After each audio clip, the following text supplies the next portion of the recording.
Okay, thank you so much, Tracy. Good morning, everybody. First of all, thanks so much for joining the session today, particularly on a warm Friday morning. It's super to see everyone. Thanks for logging in from home or wherever you are. For those who don't know me, my name is Andrew Whittington. I'm the Chief Executive of Merton Mencap for the last 13 years or so.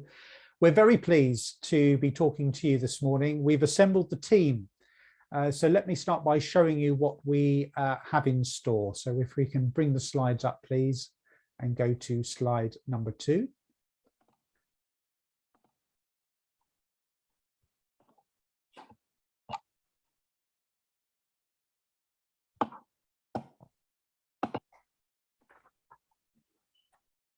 Thank you very much. So our theme today is broadly our services at Mencap for carers of adults with a learning disability and or autism, and our services too for adults. So today we have Yvonne Dawes, who many will know is our carers advisor, and she'll be starting us off in a moment, after which she'll be handing to Carolyn Doyle, our carers caseworker.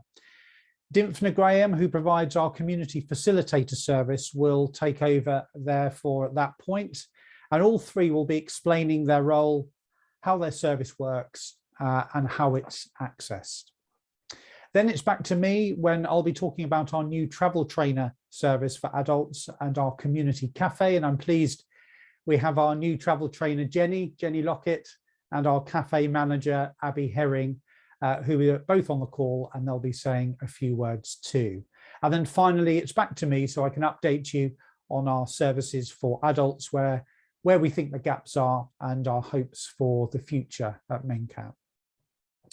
Now, as Tracy mentions, each of us intends to speak for about 10 minutes or so. So our talks will take about 45 minutes in total, we think.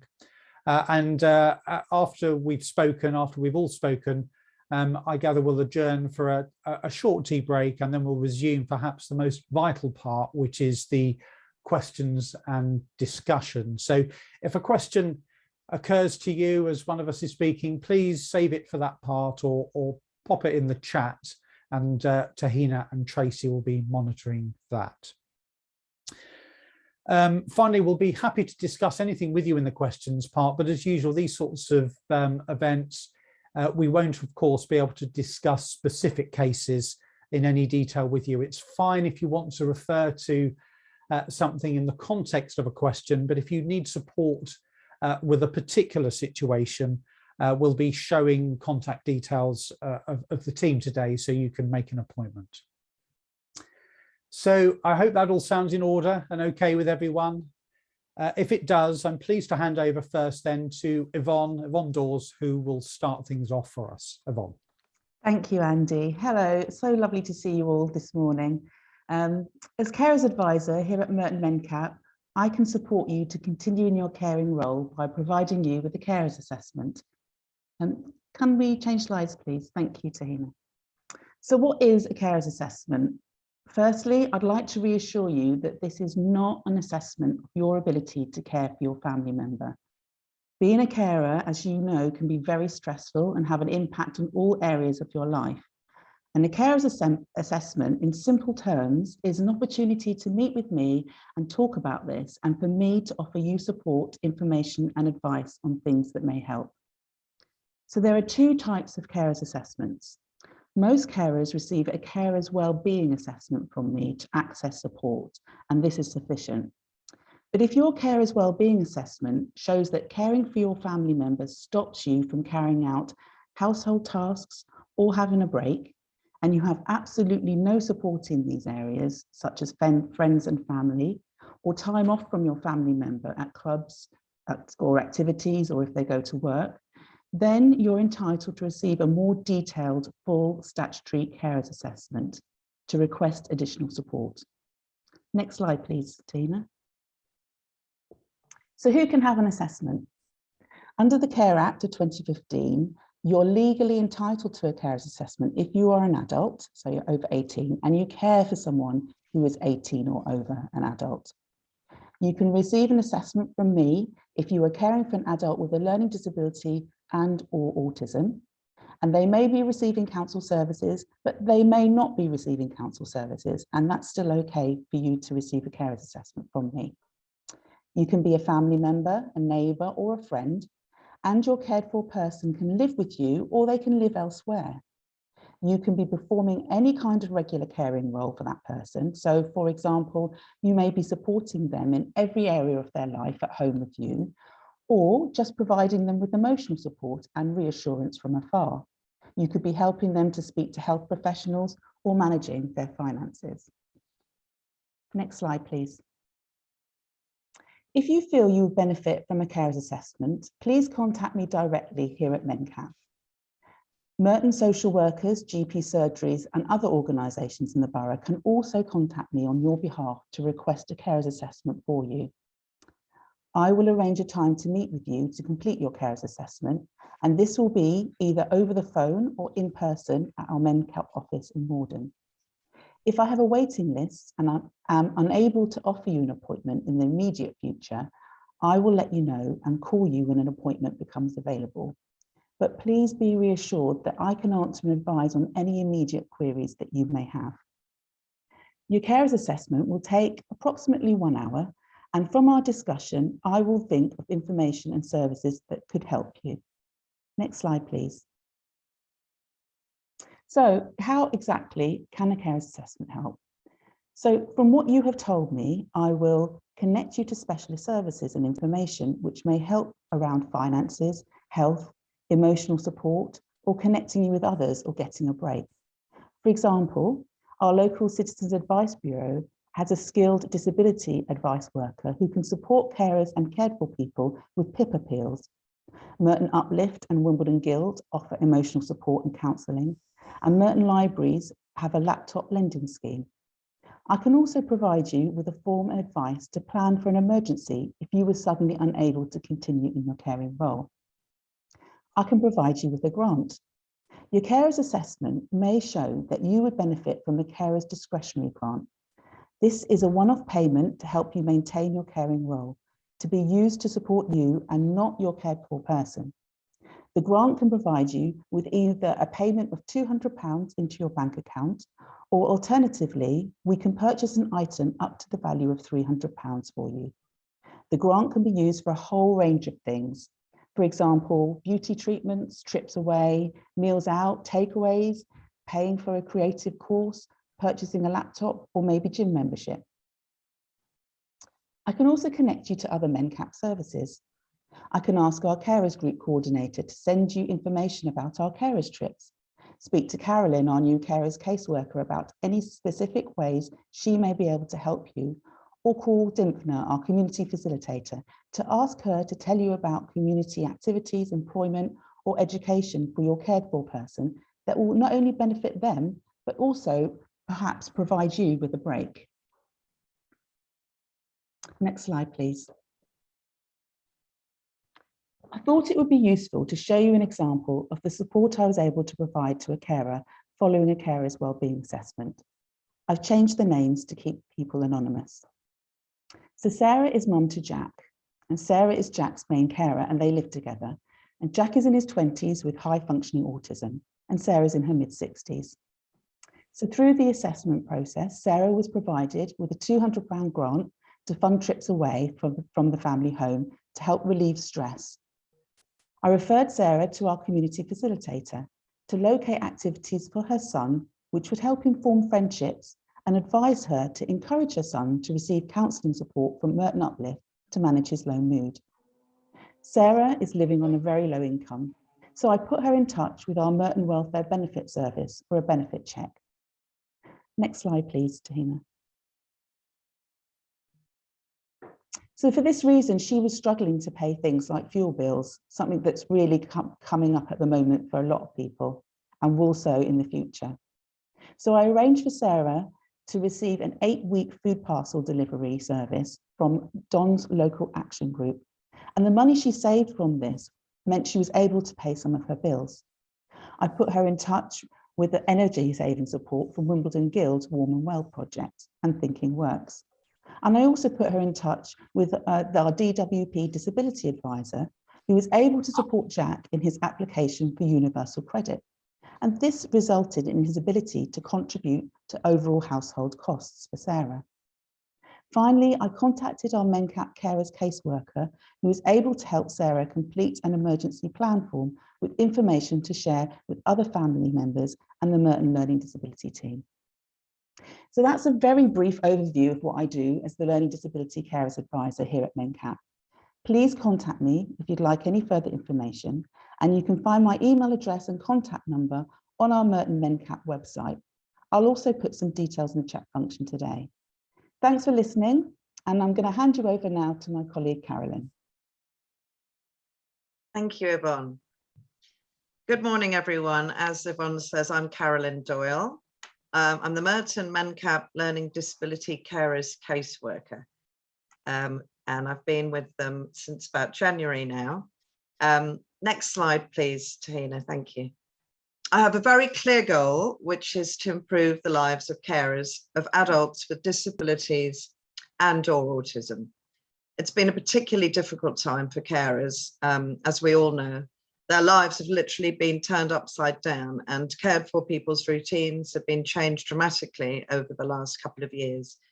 And at Merton MenCap, we really do care about what families have been and continue to go through.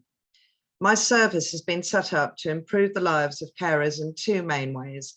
Firstly, by providing a very important confidential listening ear. But secondly, by offering more specific support at a particular time of need. Many carers are experiencing feelings of disengagement and isolation, or maybe struggling to cope with their caring demands, or their cared for son or daughter might be going through a particularly difficult time, making their role extra challenging. I provide a listening ear, as I said, which can make people feel valued and supported again, as caring can be so tough and isolating at times. And as a carer myself, I do know how important it can be to share worries and concerns and have someone to listen. My service uses a whole range of interventions to support carers. Some of my work is very hands-on, such as attending. Can we just go back one slide? Sorry, Tina. Thank you. My service uses a whole range of interventions to support carers. Some of my work, as I say, is very hands-on.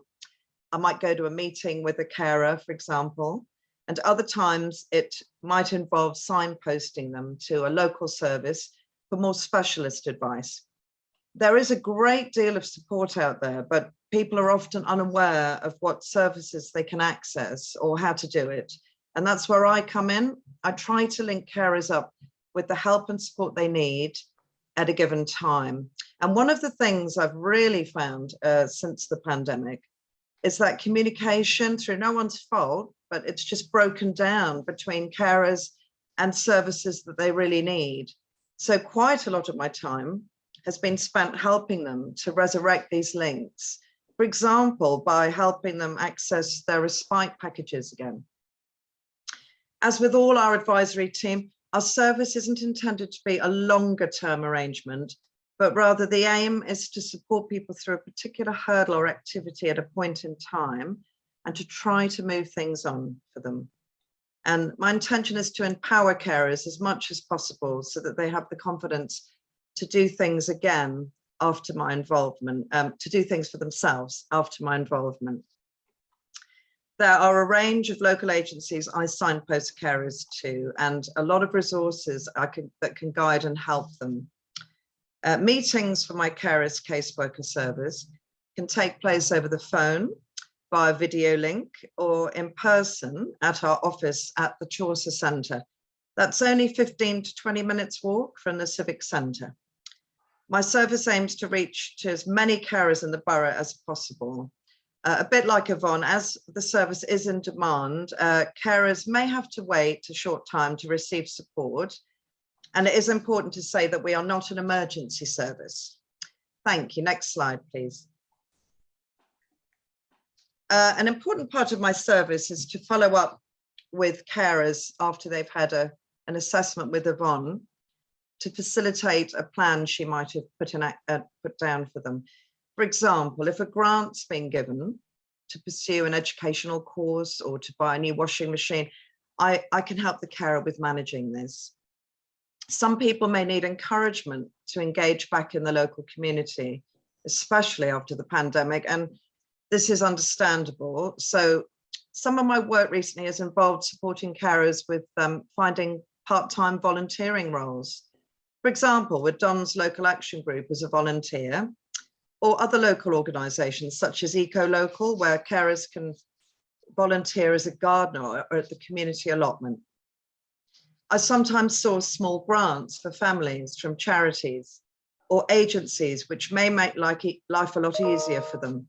For example, trying to source a much needed holiday or short break, or money towards an essential household item. For some families, access to a food bank or help with energy costs, as Yvonne touched on, through a local company like Thinking Works or the Woman Well project at the Wimbledon Guild might be helpful, particularly with the rising cost of living. Some people, particularly where English is not a first language, have been helped with accessing English language tutors to reduce isolation and increase engagement outside the home. We can also link carers to adult education opportunities in the borough or training by signposting them to practical hands-on projects. A really good example of this is one we've used recently, Carers Support Merton's Digital Skills Project. It's a project offering very specific short-term help designed to help carers use technology. And this can really create new opportunities for them.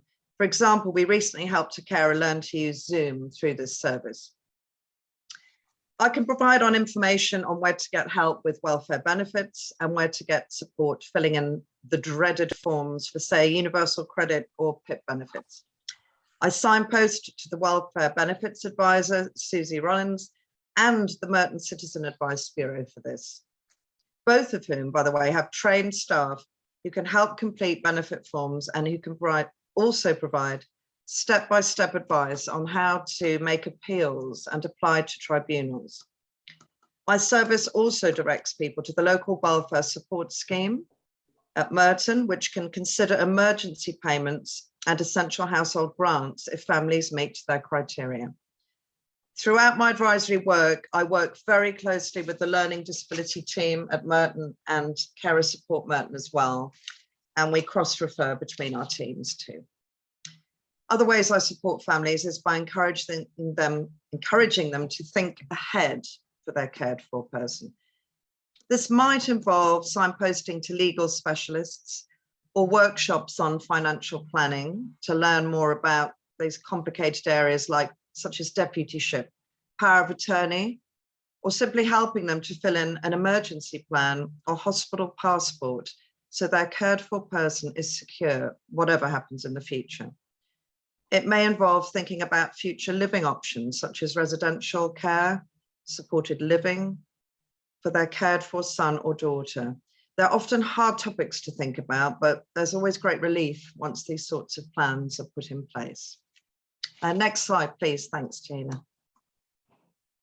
My support's very varied, but here's a few examples of some of the work I've done recently.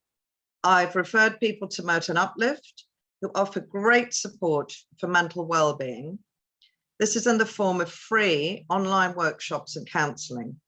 A good example of the sorts of things they offer is their up-and-coming Wellbeing for Carers workshop on the 24th of June, this is happening, which offers a range of tools and strategies to help carers achieve optimum well-being.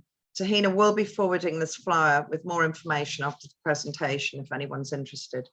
Other examples of support I've provided recently have been helping people with a Blue Badge or Freedom Pass application. Sometimes the form filling or getting the documentation together for these things can just seem too taxing when people are busy with their caring duties. I can attend crucial meetings where the carer needs support and preparation of documentation, particularly if English, for example, is a second language and a carer may need support to get their views heard. I supported someone very recently at the Citizen Advice Bureau who needed that little bit of extra support to understand all that was being discussed and to get her voice heard. These are just a few examples of the wide range of support I can give to carers.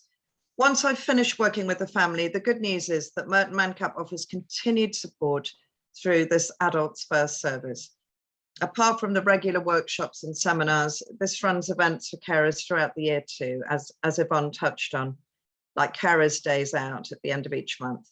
Merton also runs events throughout the year for carers specifically, and some that welcome the whole family. So do make sure you look out for these. Carers Support Merton, of course, also run a host of workshops throughout the year. So do look out for those too. There are also long-term emotional support available in the borough, which I can signpost people to after my one-to-one support. A good example of this, it would be the Thursday group run by the Wimbledon Guild, part of Talking Therapies. And the Thursday group is a safe and supportive community of people who share life's ups and downs together through weekly meetings. So that would be really appropriate for a group of carers, for example. People can attend regularly for up to 2 years in these sorts of groups. And again, we'll forward details of this service after my presentation. Next slide, please, final one. Thank you. So regarding referrals, the good news is it's straightforward, no complicated forms. You'll be glad to hear. You can refer yourself to the service by simply messaging me through the Merton Mancap website, or by just phoning or emailing me directly. My contact details and that of the whole advisory team will be circulated after this presentation too, and are also on the website. Thank you very much for listening. I'll now introduce Dymphna Graham, who will tell you all about her service as the Merton Mancap Community Facilitator. Thank you. Good morning, everyone. My name is Dymphna, and I work as a community facilitator. I'm fairly new. I started in January of this year, so I'm still getting used to meeting everyone and getting used to Merton. So let me introduce myself and what I do. So the first slide, let me just, so that I can see clearly. Right, so what do I do as a community facilitator? Well, I support adults with learning disabilities and or with autism, aged over 18, living in Merton. And they can be young adults or older adults. I also support people to consider their ambitions and their life goals to help them solve their problems and help them live as independently as possible. I help them to, I guess, support their way, the way to find their way in their life, where they go from now. Maybe they've left school, college, university. After that, maybe spent time at home and they're not quite sure where they're to go, especially after the pandemic. A lot of people are feeling a bit low and maybe perhaps lack of confidence. So my aim is to get them back out there and get them, find out what they're interested in. So I help them plan and I facilitate to achieve their goals. It's a short to medium term support. It's not intended as constant support because the goal for myself and for them is to be independent and to be empowered. And I give them the tools, lead them in the way that they want to go, provide them with information, what they can and what they can do in the borough, and just help them to find their way. Next slide, please, Tahina. Okay, so how the service works? Well, it's through self-referral or through an agency referrals through their GP, social prescribers in Merton, also from my colleagues as well, because I work closely with Yvonne and Carolyn. So with their families, and I also work with the carers, not just the clients, but also their parents, family members. Sometimes I speak to them initially. So initially, I the process is a triage process, and that is a way to assess the type of support that they need and likely time needed. It could be, I could triage for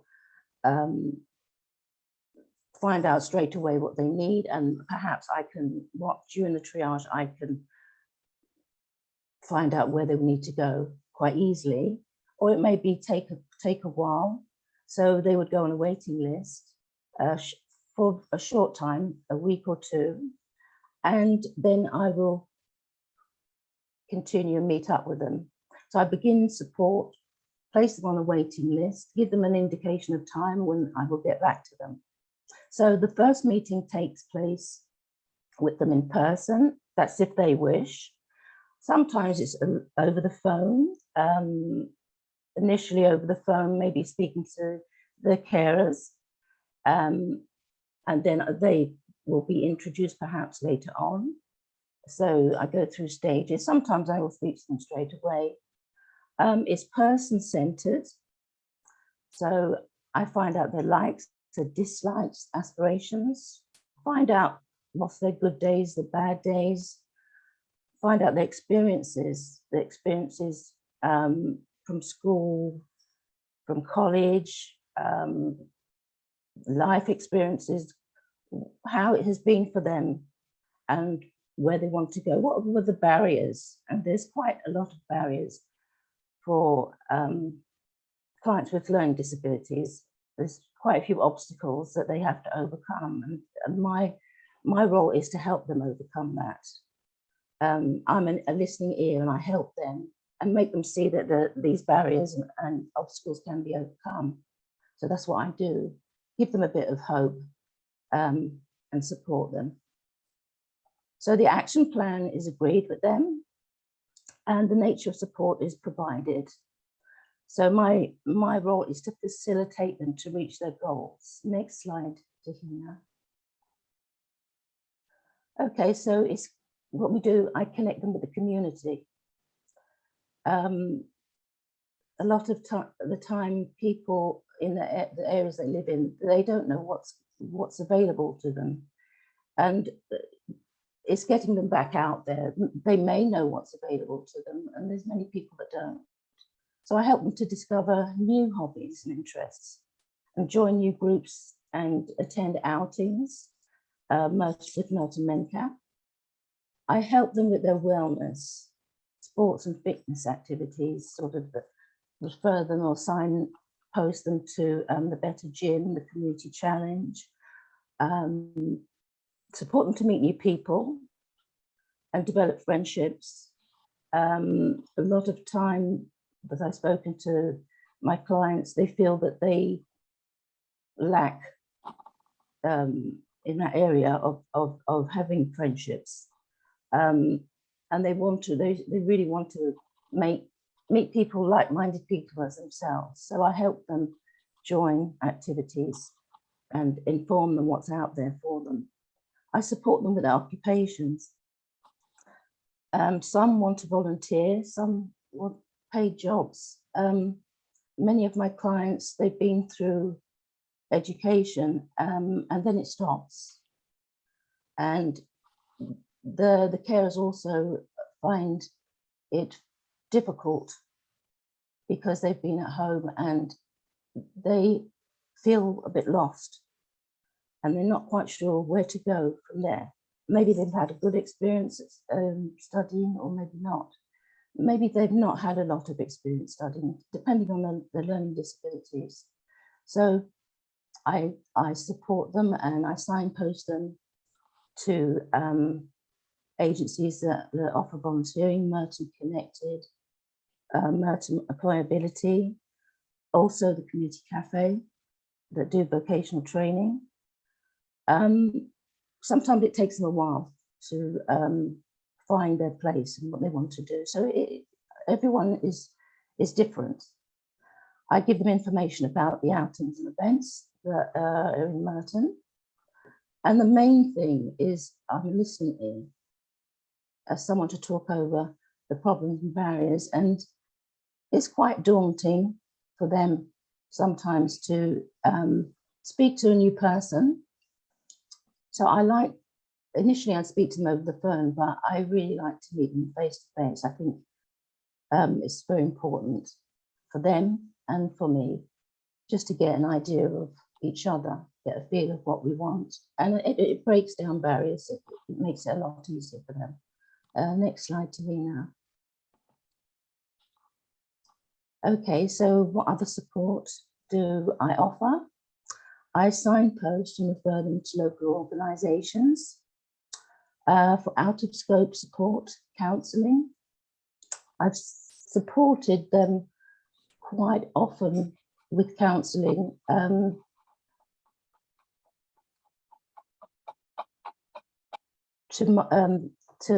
mindfulness. Merton Uplift is a very important organisation, and quite a few of my clients, some of them have already been with Merton Uplift, who offer sessions, short-term sessions of 6 weeks. And some of them have had counselling and then it stopped, and they might have stopped a few years ago. So what I do is I talk to them, find out what it is that they still need, and I refer them back to Merton Uplift. Sometimes I feel like a counsellor as well, because I do a lot of listening, and I think it's good to find out what the problems are. So then that's what I do. I refer them on. Also refer them for specialist advice, financial, legal advice, welfare benefits, because they may be worried about, if they are on benefits, worried about getting a job, even if it's a voluntary work, whether it's going to affect their benefits. They also, their living conditions, they may not live at home. So just to get an idea of how they're living. So I refer them to the Citizens Advice Bureau for welfare benefits checks or Age UK. There's also longer term support for them, which the agencies that have job coaches, such as Merton Connected, which is good, which they can have some sort of guidance as well. And I work alongside with the job coaches as well, and we contact each other to find out how they're getting on. They may not be sure about what sort of job they want to do, but it's good that they have guidance out there. And there's a lot out there that people aren't aware of. Also, there's advocacy for any grievances or complaints as well, organisations out there for them. I think that's quite important, and it's quite common that a lot of people just feel that they have a problem or a grievance, and they feel that no one understands them, and they feel that they can't speak for themselves. So what they do is they keep it to themselves, or they may just continue in their life thinking that there's no one out there to help them, but there is. There are advocates to help them. Next slide, Tahina. Okay, so here are the contacts that's already been mentioned. I'm on the website as well. My phone number and how to contact me is just here, my email address. Also Carolyn's contact and Yvonne's contact information. And I'd like now to pass you on to Andrew, our Chief Executive. Andrew. Thank you. Thank you so much, Dymphna and Yvonne and Carolyn. Very much appreciated. So at this point, the natural thing would be that our manager of services for adults would take over to tell you about those, but that's impossible at the moment, as we don't currently have one. So I'm afraid I'll be covering those things. Before I do, I can't resist a plug. So we've been trying to appoint a new manager to run our adult services for some time. And if you know somebody who might be interested in this full-time role, or perhaps someone on this call might be, please head to our website later where you'll find details on the Work For Us page, and you can apply online. It's a key post for us. So please do ask around and circulate that through your networks if you can. Right, back to what I'm supposed to be talking about now. I won't show slides. Me and PowerPoint are having a trial separation at the moment. So if it's all right with you, I'll just talk. Many here will know that that we run travel training programs for young people over the last 10 years or so. And recently, Merton Council has supported us to extend this to adults. So we know that there are many adults with learning disabilities and or autism who've never had the opportunity to learn how to travel independently. So we're hoping to reach people in that position. And the aim of the service, if you don't know about travel training, is for the person to become an independent traveller between two destinations, really. So our training might well be, well take place on buses, on trams, on trains, or on foot negotiating roads. And so we appointed a new travel trainer to do this work for us, Jenny Lockett, who is on the call. Jenny, would you like to come in? I'll try, but I'll get there eventually. I'll pick up the screen. I'm here, just there. I can't get it any bigger. I'm sorry, Andy. I'm sort of stuck, and that's me. That's just because I can get it on my screen. Literally, I'm just there. Hi, everybody. As Andy says, I'm the new travel trainer. There's two other of us, my colleagues. We range from 14 to 25, and then myself, I range from 25 and above. I don't just do the travel training, I also do community sports, community challenge, the Saturday hub, and I also help at the cafe when the SOS is sent out. So I'm not just sit on my bum and do nothing. I also travel trained my son for myself before I actually knew that there was a travel training service for MenCap, because when he was at school, it wasn't referred to MenCap, unfortunately, so I got that. But we cover a wide range of ages. Mine, as I said, are from 25 and above. I've got a lot of interest, which is coming really fast. So we've got 5, I think Andy said to me the other day, but I know we've got a couple more coming. And hopefully from this month onwards, we can get more people interested and more people that want it. I've only been travel trainer for since last month, but I've been with MenCap for now 3 years and used their services myself with my son in the last 10. So I'm aware of everything that has gone on. It's an interesting service. I've shadowed my colleagues who do the other travel training, and it's just something that, as I said, I just applied on the spur of the moment and I got, and Andy was very happy that I think I applied, because he knows I'll chat forever if I think I can get my point across, because he knows what I'm like and I can talk for England. But at this moment in time, my brain is sort of freezing and it's like, help, because this is something I've not done, this sort of chatting and the meetings. I'm all right on the phone, I'm really good, but something like this face to face, it's like, where do I go next? But no, I mean, I'm looking forward to it. And well, I've worked with my colleagues for a while, and we've got new things coming up as Andy's trying to get me involved with more. Not that I don't do anything, and that I don't just do enough now. He's going, we've got more to keep you employed, Jenny, for the rest of the week. And he's trying to get me to work 24/7. Thank you, Jenny. That's very good. Many thanks. Those of you know Jenny from the community sports, as she says, and community challenge for us for some time. And we're really pleased that Jenny is now doing some travel training with adults for us. Thank you very much. Now, if you were to venture to the far end of the Broadway in Wimbledon on Mondays and Wednesdays, you could very well find yourself being served the best coffee in town. If you're a coffee drinker, that is. Our community cafe, which many on the call will be familiar, is a vocational training project for adults intended to support people to, well, develop skills for life, really, as well as other things too, such as occupations like volunteering and paid work.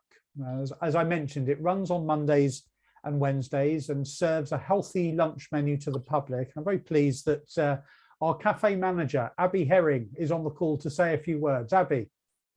Hello, everyone. Hiya. As Andy said, I'm Abby, and I am the manager to the Community Cafe, which runs from Holy Trinity in Wimbledon, which is next door to the Polka Theatre, if no one's been yet.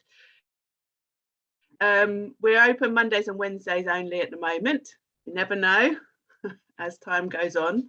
But so the Community Cafe, naturally over the time of the lockdowns, we had to switch to online learning. So our sessions, the learners, was learning online, which most of them joined, and we rebadged as our cafe crew sessions. So then we returned last year in person, which was great to see everybody. But before that, we were able to open to the public. So we have been learning together for the last year. But I am very pleased to say that now we are reopened the cafe to the public on Mondays and Wednesdays. And it's so nice for everyone to see the customers coming back.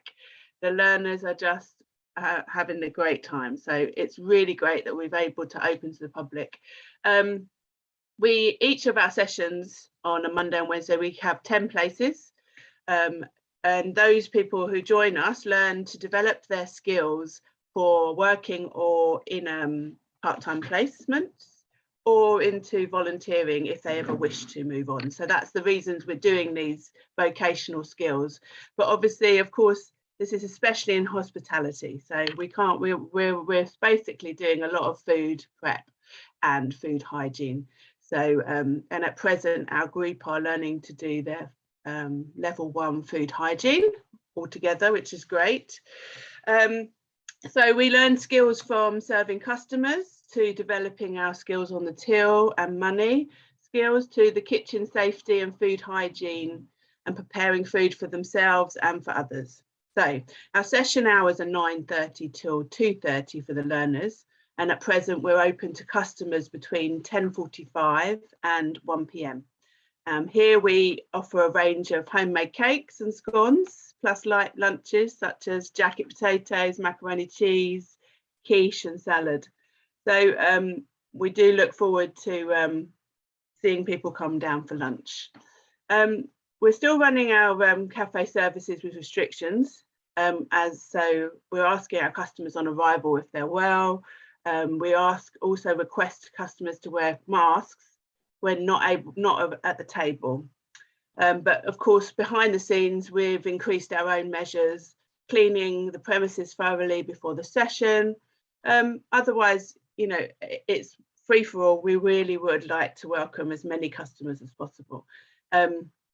We have the Carers Week 2022 coming up, which is the 6th to the 12th of June. And we're going to have a special day on Wednesday the 8th at the cafe, where a carer of a person with learning disabilities or autism can visit our cafe with a friend if they wish and eat for free. So this is just coming out, so booking will be essential. You will need to contact Tahina, who is on the call. But there'll be more comms coming out on the website and on social media for you to all see how to book, because obviously we only have a limited amount of spaces, so get booking. Finally, we do have some places for the learners at our cafe, if you know of anyone who might be interested. At present, we have 2 spaces on a Wednesday, but Monday sessions is full. But we do have a waiting list, so please do get in touch to find more. You can look on the website to find my details or contact Tahina, as I say, on the call, and she'll be able to pass you on my details. It's hopefully that gives you a little bit of an insight to the cafe community, and we will hopefully see you for lunch soon. Thanks, Andy. Thank you so much, Abby. Before I move on, I can vouch for the homemade cakes, which I see it as my role to quality assure on a regular basis, of course. Okay, thank you. Now, just one look at the clock. I can see that I now realise I'm standing between you and your morning break time cuppa, everyone. So I'll be relatively swift, but I didn't want to pass up the opportunity to update you on the charity's services for adults. Now, I won't go over well-trodden ground about the pandemic lockdown. Suffice to say that they caused us to temporarily suspend in-person, face-to-face activity in favour of online activity, which is, as we know, less effective, and not everybody can access. Not everybody can use those. But as pandemic conditions eased, we very carefully resumed our activities face-to-face. Under very strict risk-managed conditions advised to us by the excellent local public health professionals. And all of this has meant that today we're running as close to normal for many of our activities as we think we can. I won't go into huge detail about each of them today due to time, but we now have eight services for adults. We have 2 sports clubs, as Jenny mentioned, one during the day, one in the evening, community sports and community and the better gym, I should say. 1 activity club during the day, which is community challenge, 1 activity club on Saturdays, the Saturday club. We now have holidays away. We ran 2 activity holidays away. We've just done those actually over the last couple of months, which went very well.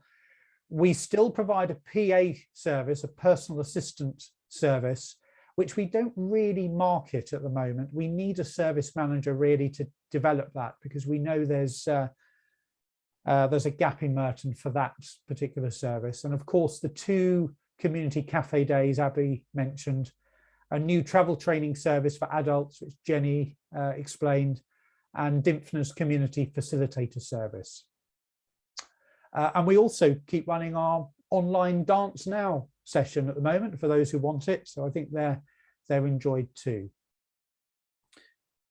Now, in lieu of a services manager to oversee all of that, our services manager for children's services, Nikki and Jane, are helping me to manage those at the moment. So they're the people to see if you're interested in places.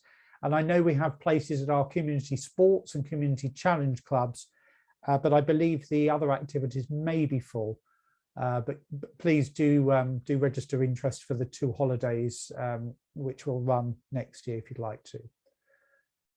So with our 7 or 8 separately funded services for adults, there's quite a lot going on there. And a word about the future.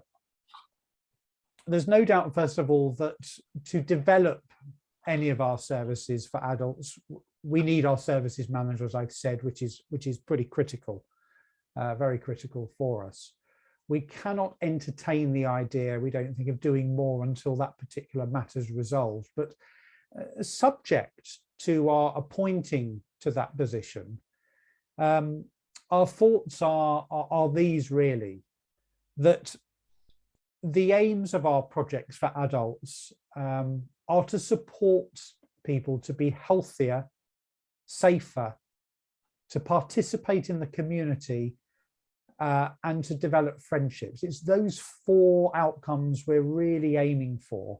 And we want all our activities to hit one or more of those, really. So we think we need to continue those things that we're currently doing and add to them, such as the 2 sports clubs and the activity clubs, because we know these are important to people and bring people together.